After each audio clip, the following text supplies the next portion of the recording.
gracia no se puede ganar, es don que Dios quiso entregar.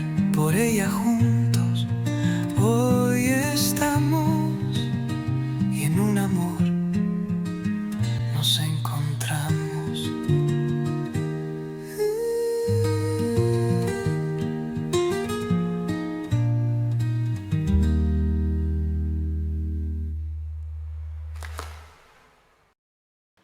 Y bien, hermanos, continuando entonces con la epístola de Juan, aquí en la introducción, allí seguimos, ¿no? La información, hoy vamos a hablar un poco acerca de la información de contexto de lo que vino a ser esta epístola del apóstol Juan. Son 5 capítulos y de ello,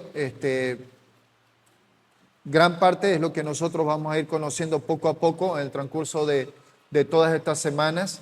Y vemos allí, como lo decíamos la semana pasada, ¿no?, del apóstol Juan, que él nos invita, a todo creyente nos invita a que nosotros vivamos en la verdad y vivamos en el amor de nuestro Señor Jesús.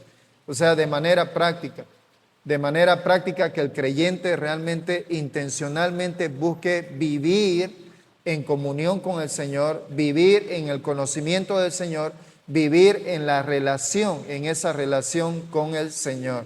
Bien, y ahora tocando especialmente el tema de la introducción de las 3 epístolas, es aquí donde nosotros continuamos con esta información de contexto. Bien. Algunas cosas que nosotros necesitamos saber con respecto a esta información de contexto es que los primeros creyentes enfrentaron 3 grandes transiciones históricas. Y por favor, tomen en cuenta eso. ¿Bien? Los primeros creyentes enfrentaron 3 grandes transiciones históricas a medida que se desarrollaba el plan de Dios para la iglesia.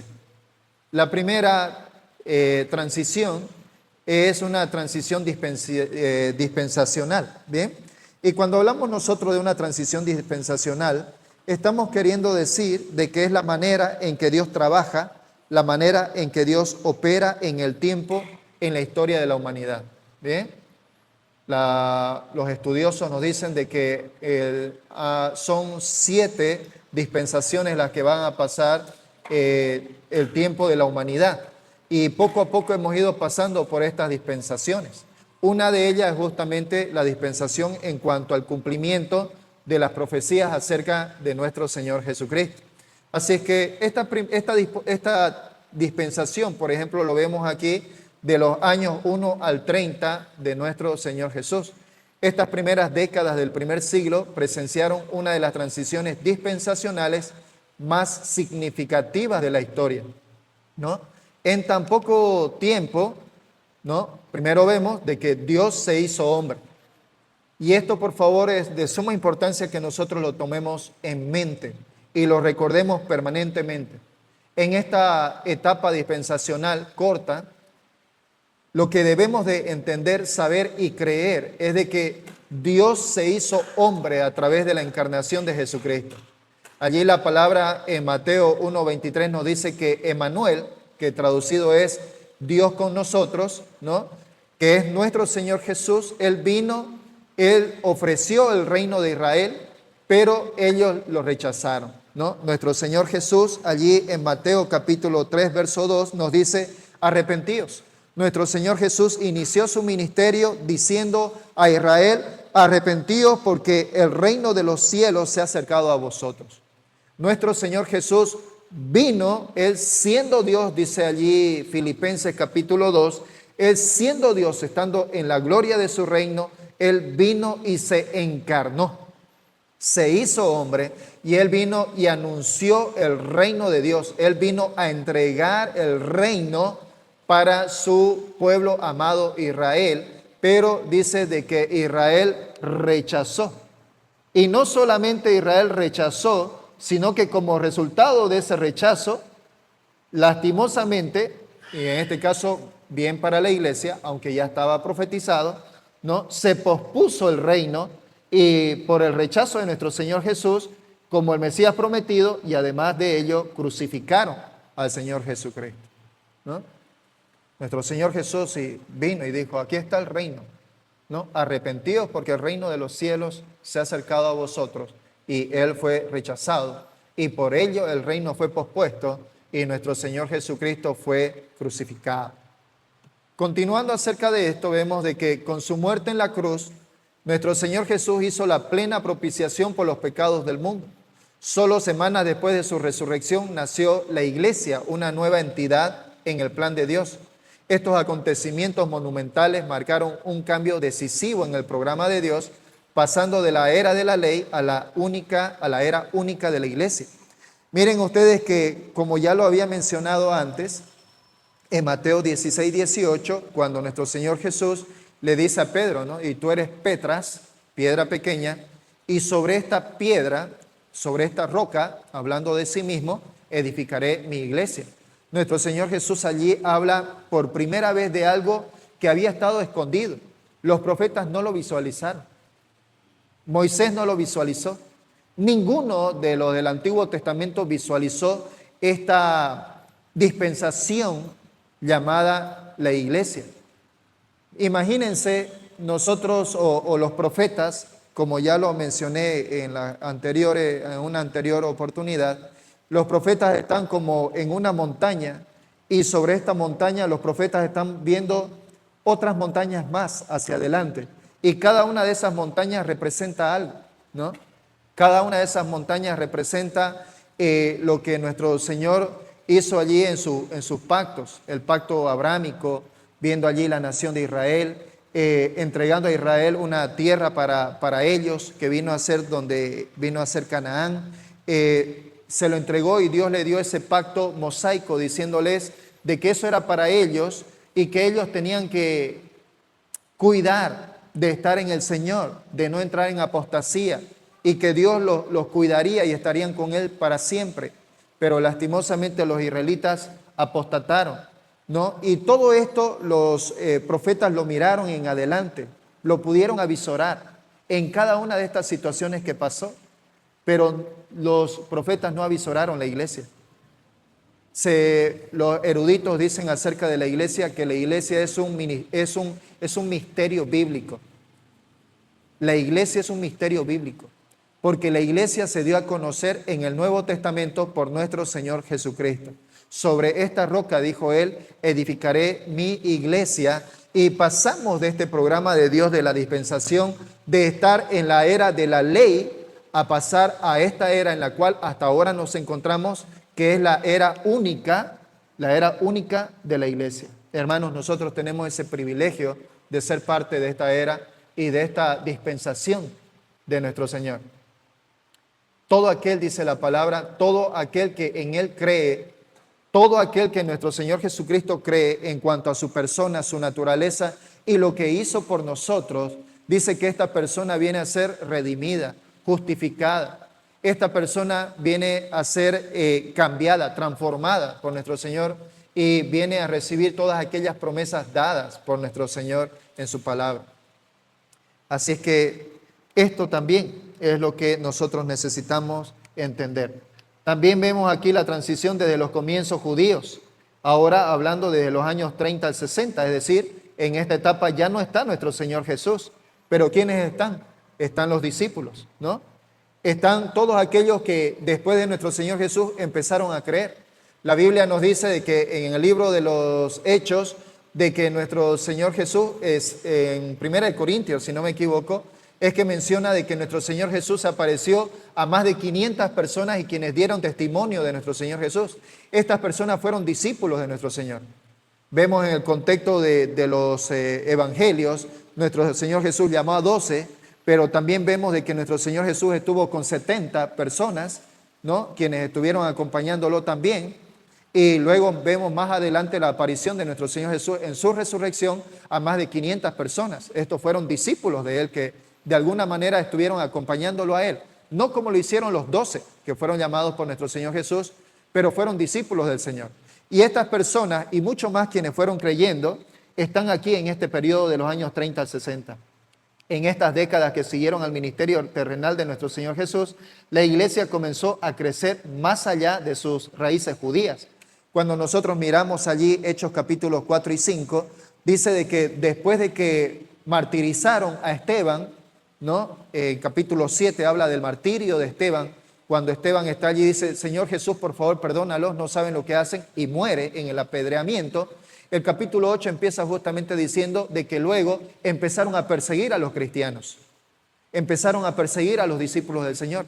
Por tanto, dice que ellos agarraron y se esparcieron, salieron de Jerusalén, salieron de Israel, porque fueron perseguidos. Y en ese proceso ellos fueron hacia otros lugares, hacia otras ciudades fuera de Israel. Y los versos 4 y 5 del capítulo 8 de Hechos nos dice de que ellos en ese tiempo de ser esparcidos hablaron a otras personas acerca del reino.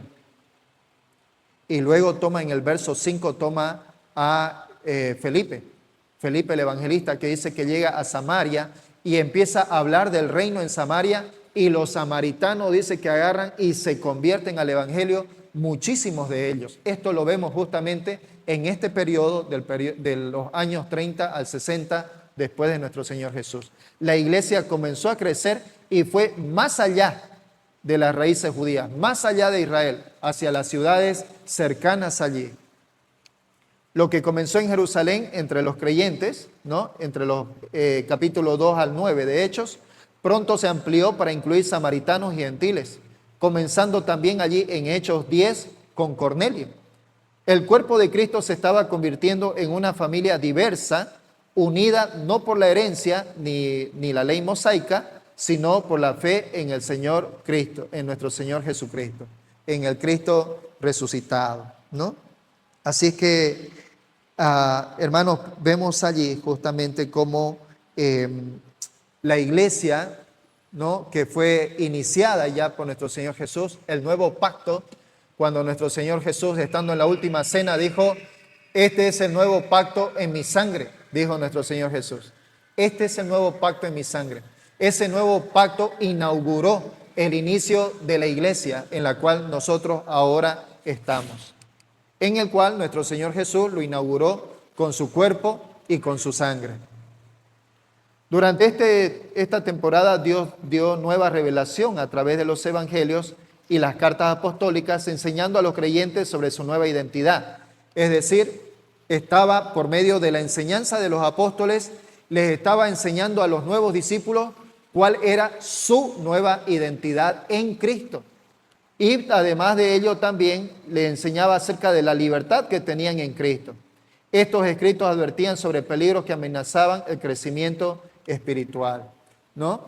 ¿Cuáles eran esos peligros? O sea, hablar acerca de la nueva identidad de los creyentes les estaba diciendo de que ellos ahora ya no eran parte del mundo. A los creyentes les estaba diciendo de que ellos ya no eran lo que ya vivieron antes en el pecado, ahora ya no vivían para el pecado, ahora vivían para la justicia, ¿no? Está hablando también acerca de la libertad que ellos tenían. ¿Cuál era esa libertad? La libertad que nos menciona, por ejemplo, en Hechos capítulo 15.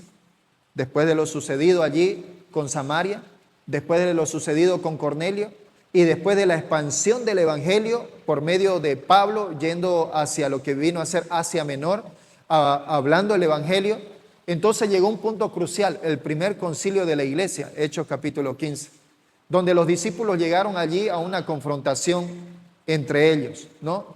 Se le tenía que seguir dando la ley a los nuevos creyentes, ellos tenían que vivir por la ley, y de pronto uno de los apóstoles dice, aún ni siquiera la ley lo hemos cumplido nosotros.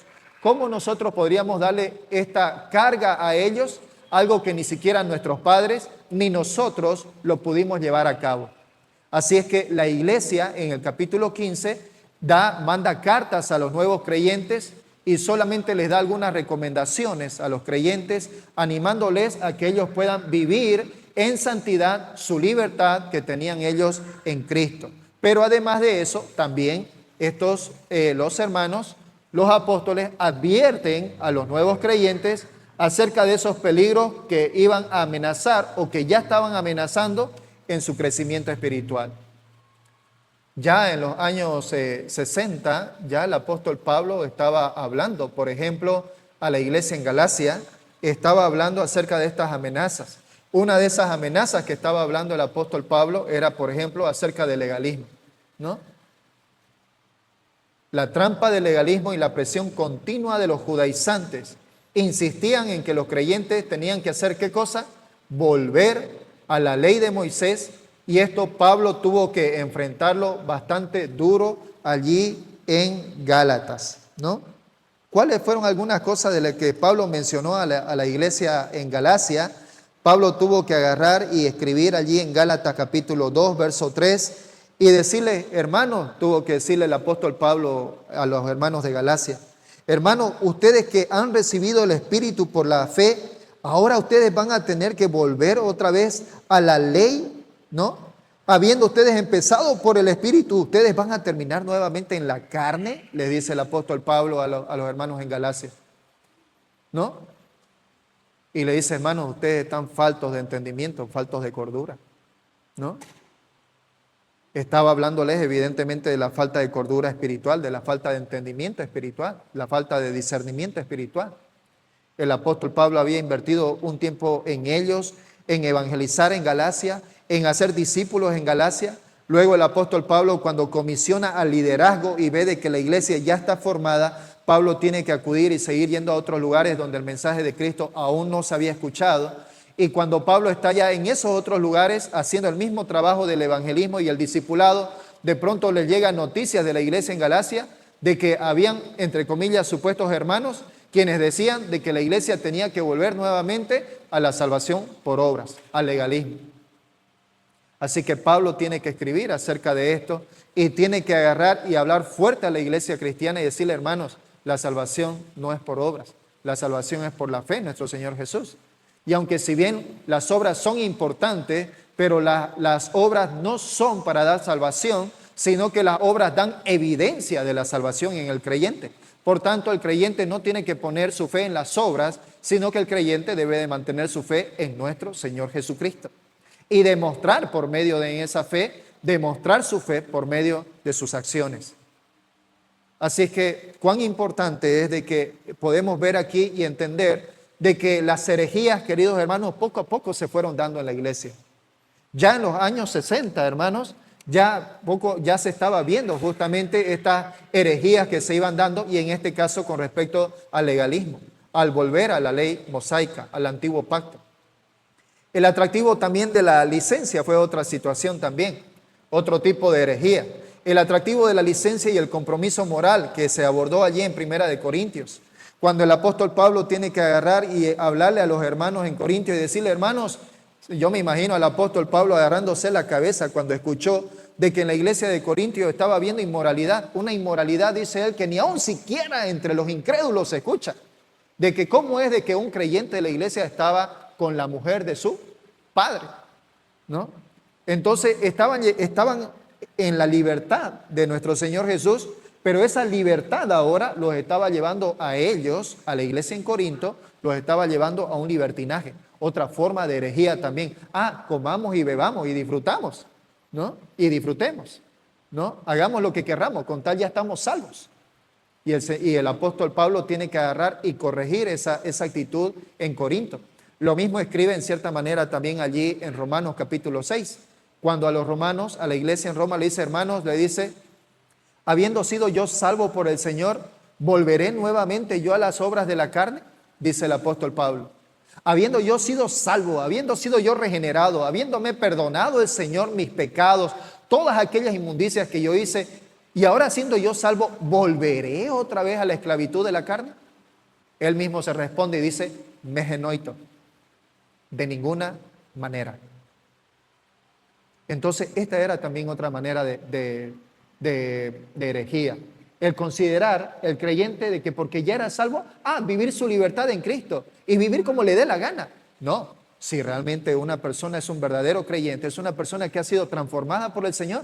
Por tanto, en esa transformación que ha recibido del Señor, entonces este creyente vive de acuerdo a como el Señor le ha mandado, como nos estipula Ezequiel capítulo 36, versos 25 al 27. Los transformaré, los limpiaré, les daré mi espíritu sobre ellos y les daré la capacidad de que anden en mis estatutos, en mis decretos, de que anden en mi palabra. Todo verdadero creyente es una persona que vive de manera permanente buscando servir al Señor y haciendo su voluntad.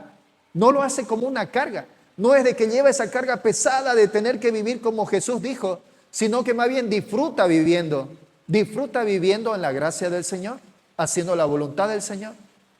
Eso es lo que hace en este caso la vida en Cristo, y que por supuesto nos aleja de esa atractiva, licenciosa vida de comportamiento inmoral, ¿no?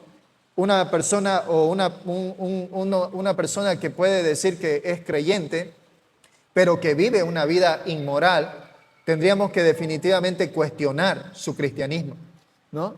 Tendríamos que cuestionar su cristianismo. Vamos a leer justamente aquí, vamos a llegar en 1 de Juan capítulo 5, cuando dice que aquel que es nacido de Dios, la simiente de Dios no permite de que esa persona practique el pecado.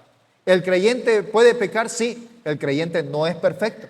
El creyente tiene sus errores. El creyente comete pecados por allí, es verdad. Pero hay una diferencia entre el creyente que comete un pecado y se acerca a Dios porque el Espíritu Santo le está diciendo, oye hijo, estás pecando. Entonces el creyente entiende que ha pecado, se acerca a Dios y este creyente agarra y homologueo, dice, se pone a cuentas con Dios y le pide al Señor, confiesa su pecado delante del Señor. Pero muy diferente a la actitud licenciosa de una persona que puede decir de que es creyente, vive una vida inmoral y disfruta viviendo de esa inmoralidad. Entonces es totalmente contrario. Vemos también allí la transición en las pruebas. En los años 60 al 100 podemos ver en esta transición de tiempo, vemos las últimas décadas del primer siglo que estuvieron marcadas por pruebas significativas para los creyentes, ¿no? De los años 60 al 100. ¿Cuáles fueron esas pruebas significativas? Por ejemplo, vemos allí esta situación bastante difícil para los judíos, años 70. ¿Qué significa para los judíos el año 70 después de Cristo? Bueno, es una situación bastante difícil. Es una situación de lo que seguramente hasta ahora ellos lloran, el año 70 después de Cristo. ¿Qué pasó? La destrucción de Jerusalén. Año 70 por Tito Vespasiano. Destruyó totalmente a Jerusalén. Lo que nuestro Señor Jesús, cuando estuvo allí con sus discípulos, y dice que los discípulos estaban contemplando el templo, la hermosura del templo, que por dentro del templo estaba bañado en oro, ¿no es cierto? Y agarra y le dicen los discípulos, Señor, mira este templo, qué hermoso. Y nuestro Señor Jesús le dice, no se dejen engañar, ¿no? Cuando sea el tiempo, le dijo el Señor, aquí no quedará piedra sobre piedra. Y eso fue lo que pasó. Porque cuando los romanos ya invadieron a Jerusalén y se fueron principalmente hacia el templo, agarraron y tomaron el templo y escarbaron piedra sobre piedra, tumbaron piedra, no quedó una piedra sobre otra, porque ellos escarbaron, tomaron todo el oro posible que hayan podido tomar del templo. Lo que dijo nuestro Señor Jesucristo se cumplió en el año 70 con Jerusalén. Esta fue una de las pruebas que vivieron los creyentes en ese tiempo. Bueno, no solamente los creyentes, todos los judíos de manera general, ¿no es cierto? Allí nos muestra. Así es que ellos fueron dispersados por todas las naciones. Probablemente fue durante este periodo de agitación cuando Juan abandonó Israel y finalmente se estableció en Éfeso, donde se convirtió en una voz central de pastoreo para las iglesias de Asia Menor. Esta es una de las situaciones que podríamos tal vez evidenciar y decir de que llevó al apóstol Juan, de que lo que ya había hecho el apóstol Pablo, que había ido por toda Asia Menor, Pablo había evangelizado en Éfeso y ya habían iglesias establecidas en Éfeso. Se cree de que posteriormente, después del año 70, el apóstol Juan haya terminado de vivir las últimas décadas de su vida allá en Éfeso. Y por supuesto en Éfeso se hizo uno de los grandes apóstoles del Señor, porque prácticamente quedó como el último apóstol de nuestro Señor Jesús.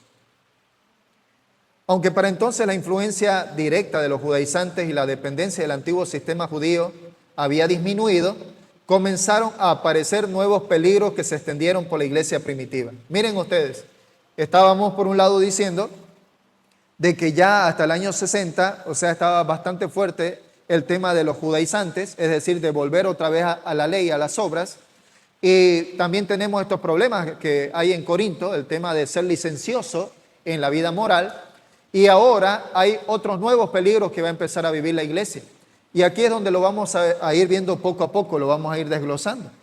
Por ejemplo, estaban aquellas filosofías paganas, ¿no?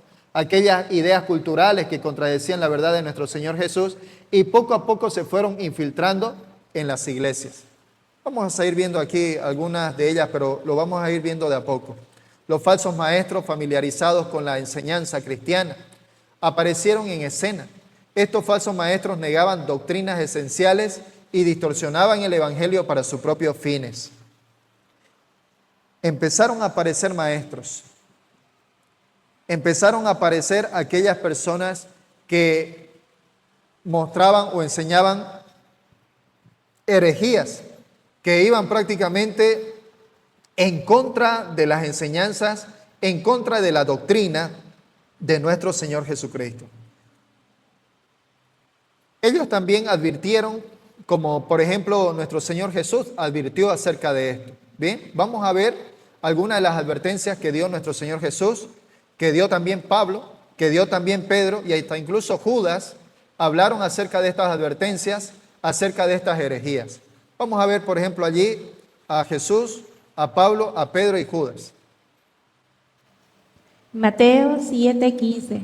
Guardaos de los falsos profetas que vienen a vosotros con vestidos de oveja, pero por dentro son lobos rapaces. En Hechos 20:28-31. Porque algunos hombres han entrado encubiertamente, los que desde antes habían sido destinados para esta condenación, hombres impíos que convierten en libertinaje la gracia de nuestro Dios y niegan a Dios el único soberano y a nuestro Señor Jesucristo. Segunda de Pedro 2:1. Pero hubo también falsos profetas entre el pueblo, como habría entre vosotros falsos maestros que introducían encubiertamente herejías destructoras y aún negaran al Señor que los rescató, atrayendo sobre sí mismo destrucciones repentinas. Muy bien. Entonces, vemos, queridos hermanos, a través de estas citas bíblicas, de que cada uno de quienes fueron pilares en la iglesia, nuestro Señor Jesús, el fundador de la iglesia, habló acerca de esto. El apóstol Pablo también habló en Hechos 20, como lo hemos visto. El apóstol Pedro también habló acerca de esto. ¿Acerca de qué? Acerca de falsos maestros, acerca de falsas herejías, en las cuales la iglesia en ese tiempo ya tenía que tener cuidado. Y todas estas cosas, hermanos, vienen también hacia nosotros. También hoy en nuestros días nosotros también estamos llenos de falsas herejías. Tenemos aquí en el primer anillo esta famosa iglesia de Pare de Sufrir, ¿no? Esta famosa iglesia, ¿no? No solamente está en Bolivia, está en otros países también en Latinoamérica. Pare de sufrir, ¿no? Llévese el aceite de Israel, ¿no? Pare de sufrir, ¿no? Tome esta velita y póngala en su casa, ¿no? Pare de sufrir agua bendita traído del río Jordán, ¿no? Pare de sufrir, y están hablando allí de muchas cosas, pero definitivamente en todo lo que hablan, nuestro Señor Jesucristo no es el centro de eso. Son artilugios, artimañas y cosas semejantes a esas en las cuales no hay una enseñanza correcta de la palabra de Dios. El tema también de los pentecostales, ¿no? Dando enseñanzas también herejías en cuanto a la forma en que el Espíritu Santo opera, ¿no? Y muchas otras cosas más, en las cuales los invito, por ejemplo, a mirar, y en su momento también les aconsejé leer acerca de John MacArthur, cuando dice allí ese libro muy hermoso que está en Números de los hijos de Aarón, cuando dice que dieron ellos una adoración incorrecta, una forma incorrecta hacia el Señor y fueron inmediatamente calcinados. Toma esa oportunidad para mostrar lo que hoy en día en la iglesia está sucediendo. Falsos apóstoles, falsos profetas, quienes están diciéndose acerca de sí mismos que sí lo son, dan profecías que están lejos de cumplirse, ¿no? Y en su propia vida inmoral se demuestra de que evidentemente están totalmente lejos del verdadero evangelio. Hermano, esto lo que está sucediendo ahora en nuestros tiempos no es nuevo. Ya estaba ya en los tiempos de nuestro Señor Jesús, ya estaba en los tiempos de Pablo, ya estaba en los tiempos del apóstol Juan. Así es que esto es la advertencia que justamente el apóstol Juan también va a hablar a propósito en sus cartas joánicas. Entre las amenazas más significativas para la iglesia primitiva estaban las enseñanzas de Cerinto. Y por favor tomen en cuenta este nombre. No estamos hablando de Corinto, no es que lo escribimos mal.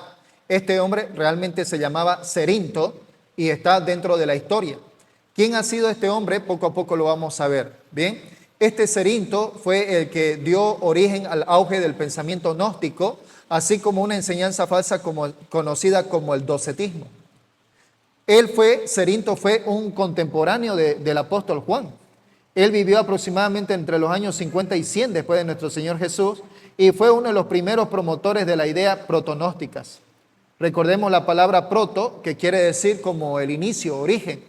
Y en este caso, Cerinto fue prácticamente como el originador, el fundador de lo que hoy conocemos como el gnosticismo, que está hasta nuestros tiempos. El padre de la iglesia primitiva, Ireneo, escribió que Juan, recordemos que Ireneo fue discípulo de uno de los discípulos de nuestro Señor Jesús, discípulo de Policarpo. Policarpo fue discípulo de Juan, ¿no? Policarpo vivió y estuvo cara a cara y aprendió del apóstol Juan, y Policarpo comunicó esto a Ireneo, y Ireneo lo escribió. Escribió de que una vez Juan había huido de un baño público al ver entrar a Cerinto, diciendo de que temía de que Dios pudiera juzgar a Cerinto mientras él estaba cerca. Esta historia refleja el fuerte antagonismo que sentía Juan hacia los maestros herejes. Esto se puede ver en 2 de Juan 11, donde Juan advirtió contra siquiera acoger a estas personas. Leamos por favor allí 2 de Juan 11. Segunda de Juan 1:11, porque el que le dice bienvenido participa en las malas obras. Muy bien, entonces, miren ustedes hermanos, ¿no? Esto está escrito, ¿no? Registrado contra las herejías en los libros de Ireneo. Él escribe acerca de este suceso, ¿no? Ustedes saben allá que en Oriente Medio y también en algunas partes de Asia, los baños son baños comunes. Son duchas comunes, ¿no? Una vez a mí me tocó, ¿no? Cuando estuve allí en Corea en esa oportunidad, estaba yo allí en la iglesia, ¿no? Y fuimos con los hermanos a predicar el evangelio en una parte de allí de Corea, en una comunidad, y luego nos tocó llegar nuevamente a la iglesia. Y bueno, los hermanos dicen, vamos a bañarnos. Bueno, claro, no hay problema, ¿no? Y cuando agarré y me estaba yendo yo queriendo ir a la ducha, ¿no? Para bañarme, creyendo que las duchas tenían separaciones, en realidad las duchas eran comunes, ¿no? Estaba abierto y solamente era la diferencia entre baños de hombres y baños de mujeres, ¿no? Y el baño de hombres estaban las duchas ahí y no había ningún tipo de separación. Así que me tuve que ir y estar con los hermanos y todos nos bañamos en esa oportunidad. Algo similar es lo que ocurre con esta situación. Baños comunes, duchas comunes en los tiempos del apóstol Juan. El apóstol Juan está entrando allá al baño, a la ducha, y de pronto lo ve a Cerinto, y Juan agarra y corre. No se queda ahí, Juan huye. ¿Por qué? Porque dice Juan, ay, mejor huyo, porque de repente el Señor en este momento puede agarrar y hacer justicia con Cerinto, y de repente se nos vienen las paredes encima, ¿no? Así que el apóstol Juan agarró y huyó de esa situación, ¿no? Desde esa oportunidad hay una frase en esos lugares. La frase que dice es, cuidado con quién te vas acompañado, al baño o a la ducha, ¿no? Es una frase muy común en esos lugares. Aunque el gnosticismo no se desarrolló plenamente hasta el siglo II, su forma temprana ya estaba activa en la época de Juan. En las décadas siguientes, muchas de las enseñanzas falsas que Juan refutó en esta carta se volvieron más extendidas y peligrosas. Por inspiración divina, Juan anticipó, y esto es importante para nosotros, Juan anticipó estas amenazas que ya estaban formando dentro del sistema mundial pagano. Cerinto ya estaba iniciando esta herejía de lo que se le conocía ya en ese tiempo como el proto-gnosticismo o el docetismo posteriormente, ¿no? Y ya Juan se anticipó en sus escritos acerca de esta situación en la cual ya poco a poco se iba dando. ¿De qué se trataba el gnosticismo? Bueno, el gnosticismo surgió al mezclar, y miren esto por favor atentamente, el gnosticismo mezclaba ideas cristianas con filosofía pagana. Es lo mismo como lo hicieron también los musulmanes. Los musulmanes han tomado buena parte de lo que ha sido el Pentateuco, prácticamente todo el Pentateuco, pero han cambiado en el lugar donde dice de que Isaac era el hijo de la promesa, cambiaron esa parte porque pusieron ellos de que Ismael era el hijo de la promesa. Eso fue lo que cambiaron, ¿no? Y luego han tomado varias partes, varios elementos del Nuevo Testamento, tomaron también para agarrar y que sea parte de lo que ahora se conoce como el Corán. En el gnosticismo es algo similar. Tomaron partes también del Nuevo Testamento y lo mezclaron con filosofía pagana. Los gnósticos creían en una división marcada entre los mundos espiritual y físico. Según el gnosticismo, lo espiritual se ve como algo puro y bueno, y lo físico, también incluido el cuerpo humano, se ve como algo bajo o incluso malvado. Esta es la diferencia que ellos toman. Todo lo relacionado a lo espiritual es bueno, todo lo relacionado con los espíritus es bueno, pero hablando a nivel material y físico, dice que todo ello, incluido el cuerpo, es malo, es malvado. Y continuando con eso, nos dice que el conocimiento secreto, es decir, la gnosis en el griego es el conocimiento, dice de que se consideraba el camino hacia la salvación. Es decir, mientras más el gnóstico conoce, mientras más tiene conocimiento de lo secreto, entonces esto es el verdadero camino hacia la salvación. Las ideas gnósticas llevaron a errores graves sobre quién es Jesús y lo que nuestro Señor Jesús vino a hacer. El docetismo también es una versión extrema de la enseñanza gnóstica. Enseña que Jesús no era verdaderamente humano, sino que nuestro Señor Jesús parecía ser humano, pero que no lo era. Esta visión, ¿no?, nos muestra de que Jesús no tenía un cuerpo físico real y por tanto nuestro Señor Jesús realmente no sufrió ni murió verdaderamente en la cruz. Muchos docetistas creían en una separación entre el hombre Jesús y el Cristo divino, enseñando de que el Espíritu divino llegó inicialmente sobre Jesús en el bautismo. El Espíritu divino de Jesús llegó sobre ese cuerpo en el bautismo y que luego este Espíritu abandonó el cuerpo justamente antes de la crucifixión. Imagínense ustedes acerca, queridos hermanos, de estas herejías. Cerinto evidentemente negó la plena deidad de Cristo, separó a Jesús como el Jesús hombre y el Cristo divino, mezcló el legalismo judío, la filosofía griega y las primeras ideas gnósticas, creando una herejía que se oponía directamente a la enseñanza apostólica de Juan. Miren ustedes, hermanos, cómo es que cuando hay un alejamiento total de Dios, hermano, el hombre es capaz de agarrar y hacer cualquier cosa, escribir cualquier cosa para engañar al mundo en lo más posible. Hoy día tenemos más de 2.000 millones de musulmanes y, hermanos, increíblemente la religión musulmana está creciendo abismalmente. Los musulmanes ahora están en Estados Unidos. Hay gobernadores musulmanes que ya han ganado, hay personas musulmanes que ya han ganado gobernaciones en Estados Unidos. La religión musulmana está ahora en países enteros como España, países enteros como están invadiendo Francia. Es increíble, la religión musulmana está abarcando terriblemente. Y hermanos, la doctrina musulmana es bastante dura. Como ya les he explicado antes, la religión musulmana, entre sus estatutos establece que si un hombre no se convierte a la religión musulmana, este hombre por tanto no es de Alá y este hombre tiene que ser una de dos cosas, o morir o pagar tributo, pero es solo una de dos, nada más, ¿no? Por eso es de que los musulmanes más extremistas agarran, se matan en los aviones, se ponen bombas en lugares públicos, explotan y lo último que dicen es por Alá. Y según la creencia de ellos es que al hacer esos actos así de martirio, de martirizarse y matar a la mayor cantidad de personas, cuando ellos mueran, allá lo va a estar esperando con harén de mujeres, un harén grande de mujeres, donde ellos van a disfrutar teniendo relaciones sexuales con toditas esas mujeres. Eso es la creencia del mundo musulmán. Esa es la creencia de su paraíso en lo que ellos creen. Y la religión, en este caso el tema del docetismo o el gnosticismo, justamente la enseñanza viene relacionado con esto.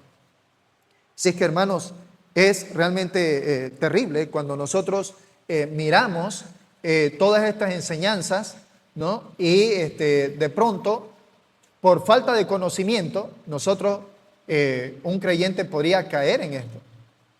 Por eso el tema del conocimiento, del contexto histórico de la palabra de Dios y sobre todo el profundizar en la misma palabra nos va a dar a nosotros, evidentemente nos va a dar la fuerza, el empuje, el conocimiento y sobre todo el permanecer en la gracia y en la verdad de nuestro Señor Jesucristo. Esta creencia negaba tanto la verdadera naturaleza de Cristo, su unión hipostática. Y cuando hablamos de la unión hipostática estamos hablando de que nuestro Señor Jesús era plenamente Dios y a la vez también era plenamente humano, 100% una persona, y esto como la efectividad de su sacrificio expiatorio. Juan escribió con fuerza en contra de este tipo de error, afirmando que Jesucristo vino en carne. Nuestro Señor Jesucristo vivió, nuestro Señor Jesucristo murió de verdad, nuestro Señor Jesucristo resucitó de forma verificable.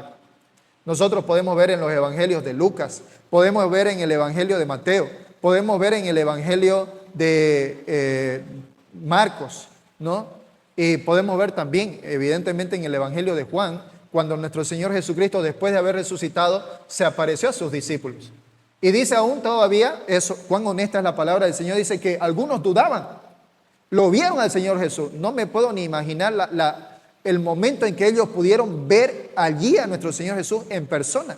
Y nuestro Señor Jesús tiene que agarrar y simplemente mostrar sus heridas. Mírenme, soy yo, tóquenme, pálpenme. Y luego también en uno de los evangelios dice que nuestro Señor Jesús agarró y pidió comida. Y en ese momento le ofrecieron comida, le pusieron. ¿Y qué hizo nuestro Señor Jesús? Empezó a comer delante de ellos. Para que sus discípulos puedan ver de que realmente Él era quien decía ser, ¿no? Él era realmente quien había resucitado en carne y hueso. En carne y hueso. Así es que Él demostró de manera verificable de que Él era realmente quien había resucitado. Nuestro Señor Jesús fue quien vino, siendo Dios, vino y se hizo una persona como nosotros, como usted y yo. Él tuvo las mismas necesidades que usted. Él fue al baño como nosotros. Él tuvo hambre como nosotros. Él tuvo relaciones con las personas, relaciones de amistad como nosotros. Él enseñó. Él habló del evangelio. Él fue crucificado como cualquier hombre. Sufrió en la cruz como cualquier hombre lo haya sufrido. Él sufrió en la cruz, ¿no? Y murió por nuestros pecados y resucitó. Primera y segunda y tercera de Juan fueron escritas principalmente ¿para quiénes? Para los creyentes gentiles. Los creyentes judíos habían sido testigos y lo vieron a nuestro Señor Jesús en carne y hueso. Pero primera, segunda y tercera de Juan fue escrito para los gentiles, porque los gentiles evidentemente nunca conocieron en persona a nuestro Señor Jesús. Primera de Juan, como último apóstol, Primera de Juan nos muestra a Juan como el último apóstol superviviente. Él recordó a sus lectores que su testimonio era de peso único. Él mismo había visto, él mismo oyó, él mismo tocó a nuestro Señor Jesús. Allí lo vemos en Primera de Juan capítulo 1, versos 1 al 3. Lo que era desde el principio, lo que hemos oído, lo que hemos visto con nuestros ojos, lo que hemos contemplado y palparon nuestras manos tocando al verbo de vida, porque la vida fue manifestada y lo hemos visto y testificamos y os anunciamos la vida eterna, la cual estaba con el Padre y se nos manifestó.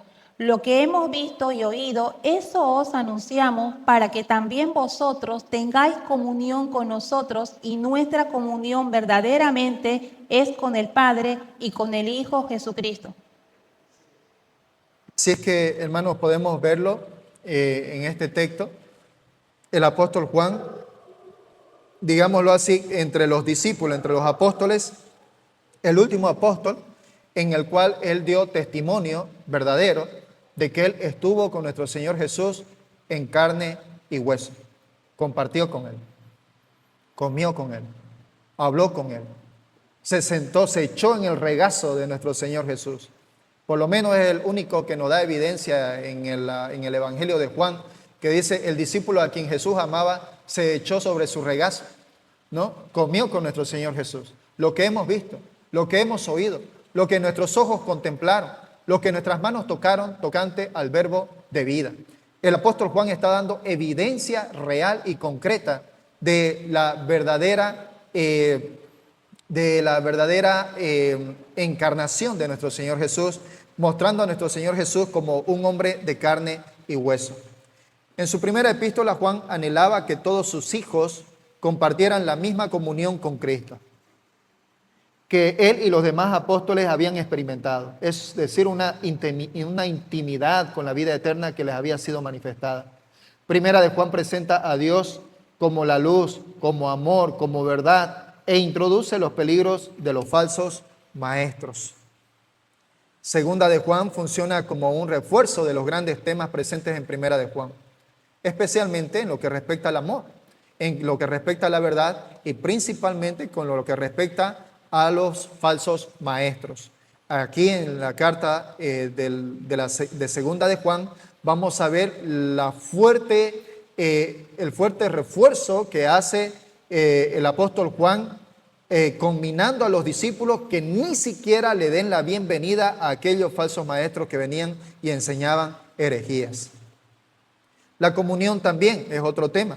Mientras se permanecía en la verdad y el amor, ¿no? Como nos muestra segunda de Juan 1:3, refleja los temas iniciales de primera de Juan 1:1-2 al 2:2, especialmente primera de Juan 1:3, que habla de la comunión con Dios y entre nosotros. Es decir, lo que muestra aquí es que el apóstol Juan en sus cartas muestra la importancia que tiene la comunión, la importancia que tiene el permanecer en la verdad, la importancia que tiene el permanecer en nuestro Señor Jesucristo, en el amor, ¿no? Y esto es lo que él va mostrando a través de sus cartas. Vemos también en la importancia de caminar en obediencia.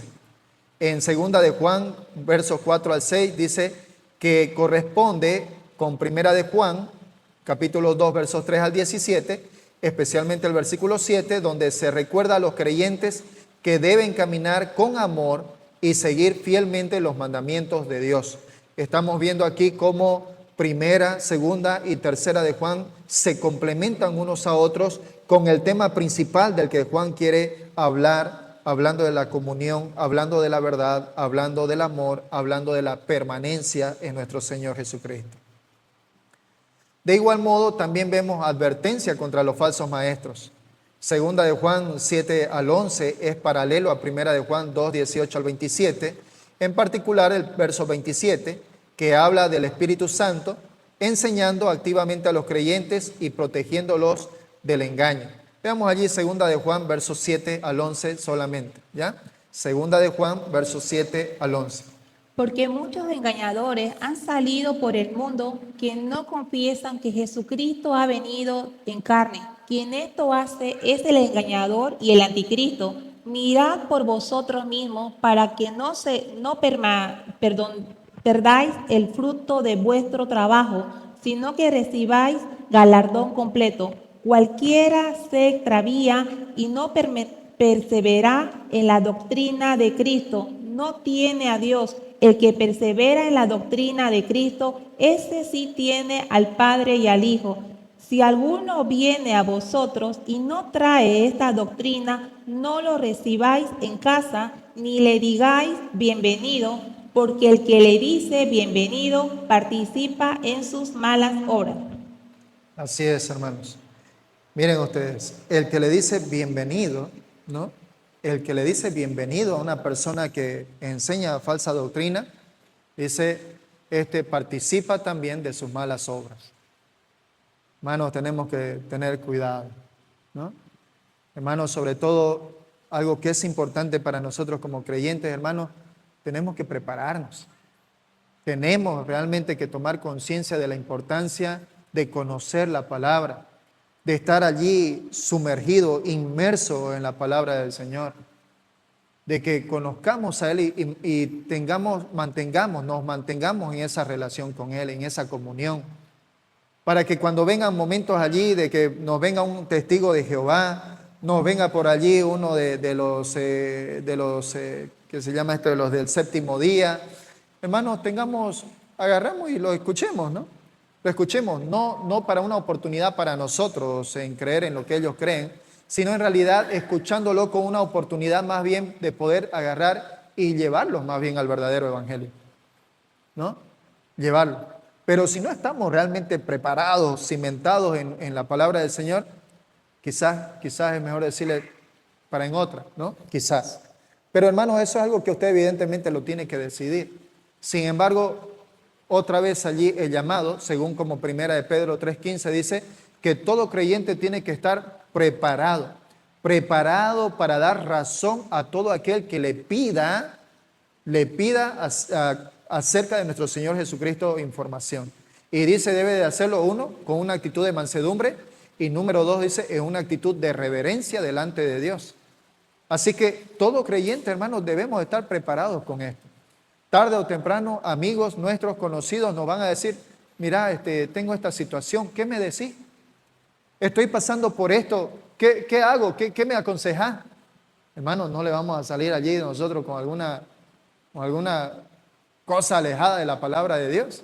Lo que nosotros en ese momento tenemos más bien que aprovechar, más bien esa relación para agarrar e inmediatamente, de acuerdo a la circunstancia en la que está viviendo, dar una aplicación bíblica a la situación para llevarlo a Cristo.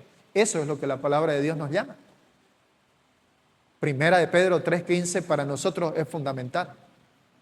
Y ese va a ser a propósito nuestro versículo de memoria de hoy. Bien.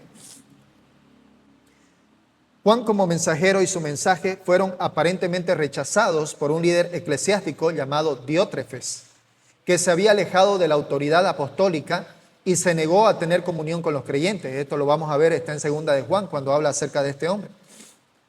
Por ello, Juan escribió a Gayo, animándole a seguir caminando en la verdad y ofreciéndole apoyo y orientación. Es posible que este conflicto con Diótrefes fuera el primero en motivar la redacción de Tercera de Juan. Está allí en Tercera de Juan.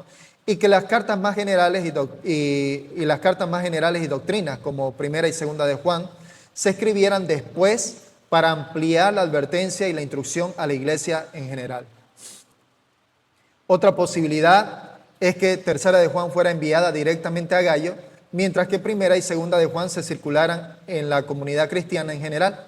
En este caso, Tercera de Juan habría servido como carta personal de ánimo y aclaración, mientras que las otras dos funcionaban como cartas públicas a varias iglesias. Bien, entonces, hermanos, eso es, ¿no? Hasta aquí la enseñanza.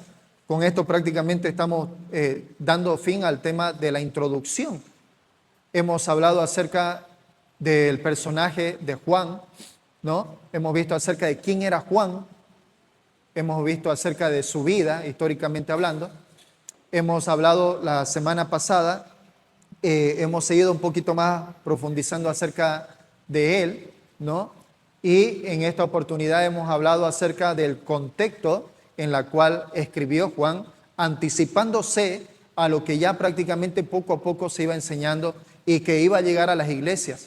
Juan se anticipa a esto y escribe estas cartas, Primera, Segunda de Juan, a los gentiles, a aquellos que no habían conocido personalmente a nuestro Señor Jesús, para darles claridad y para reforzar su fe, para que puedan así desechar todo aquello que sea hereje, todo aquello que no sea de acuerdo a la doctrina de nuestro Señor Jesús y en cuanto a la vivencia de nuestro Señor Jesús. Bien, así que hermanos, Dios mediante, a partir de la siguiente semana, vamos a empezar ya ahí. Ahora vamos a empezar ya con lo que viene a ser el estudio de Primera de Juan desde el capítulo 1. Y vamos a ir avanzando, hermano, capítulo por capítulo, versículo por versículo, vamos a ir yendo. vamos a ir conociendo acerca de nuestro Señor, lo que el apóstol Juan tiene que hablarnos acerca de Él. Así que quiero animarles, hermanos, vengamos con buen ánimo, vengamos con buena actitud, vengamos y oigamos la palabra. Oremos antes, digámosle al Señor, Señor, ¿qué tienes para mí hoy? ¿Qué tienes para mí hoy? Señor, ¿qué es lo que tú quieres enseñarme para que yo, Señor, lo ponga en aplicación, en obediencia para ti? Dame un corazón de siervo. Señor, llévame a conocerte más por medio de tu palabra, a andar en la verdad, a andar en el amor de nuestro Señor Jesús. Son cosas, hermanos, que es importante para nosotros. Como lo hemos aprendido la semana pasada en Colosenses capítulo 3, verso 2, cuando el apóstol Pablo dice a los hermanos, hermanos, no fijen su mirada hacia la tierra, sino que, hermanos, fijen su mirada en los cielos, donde está sentado nuestro Señor Jesucristo a la diestra del Padre. Entonces, hermanos, es la responsabilidad de cada creyente, de cada uno de nosotros, de conocer más a nuestro Señor Jesús, de buscar relacionarnos más con Él y de poder vivir enfocadamente mirando, no mirando hacia las cosas, dando prioridad hacia las cosas de arriba, hacia las cosas del Señor, y no dice hacia las de la tierra. Bien, vamos a orar.